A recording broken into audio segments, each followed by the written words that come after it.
Law of indices पढ्न गइरहेको छौँ। त्यसलाई एक्सपोनेन्शियल रुल पनि भनिन्छ। जस्तै law of indices, law of indices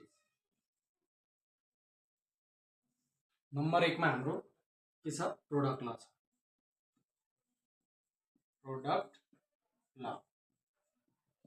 product लले के भन्छ भने a को पावर m इन्टु a को पावर n छ भने यो a को पावर m प्लस n हुन्छ भनेर भन्छ। अब यो इक्जाम्पल हामी केही पछि गरौँला। दोस्रो नम्बरमा हाम्रो के छ? कोसेन्ट ल छ। कोसेन्ट ल। अब यो लले के भन्छ भने a को पावर m बाई a को पावर n छ भने यसलाई a को पावर m माइनस n लेख्न मिल्छ।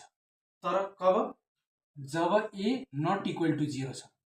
यदि यहाँ इक्वल टु 0 हुन थाल्यो भने 0 बाई 0 अनडिफाइन्ड भइहाल्छ।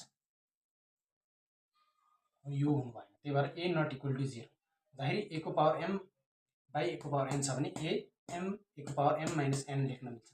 Number 3 power of a power ल। पावर अफ अ पावर ल।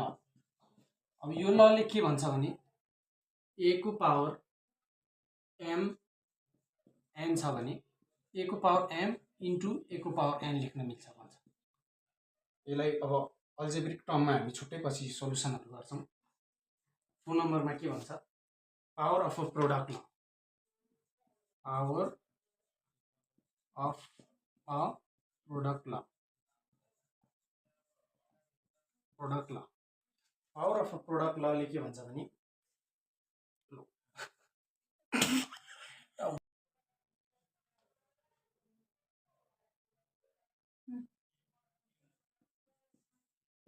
इन्टु b को पावर m छ भने हामीले यसलाई am इन्टु b को पावर m पनि लेख्न मिल्छ।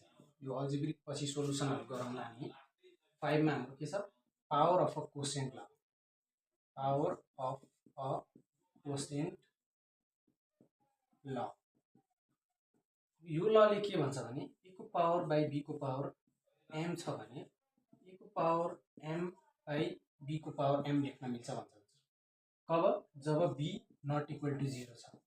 अब b इक्वल टु 0 भयो भने a को पावर जति भए पनि b इक्वल टु 0 छ भने यो अनडिफाइन्ड भइहाल्छ। यस्तो कुराहरु हामीले धेरै विचार गर्नुपर्ने हुन्छ। 6 मा हाम्रो के छ? 6 मा हाम्रो के छ भने 0 एक्सपोनेन्ट ल। 0 एक्सपोनेन्ट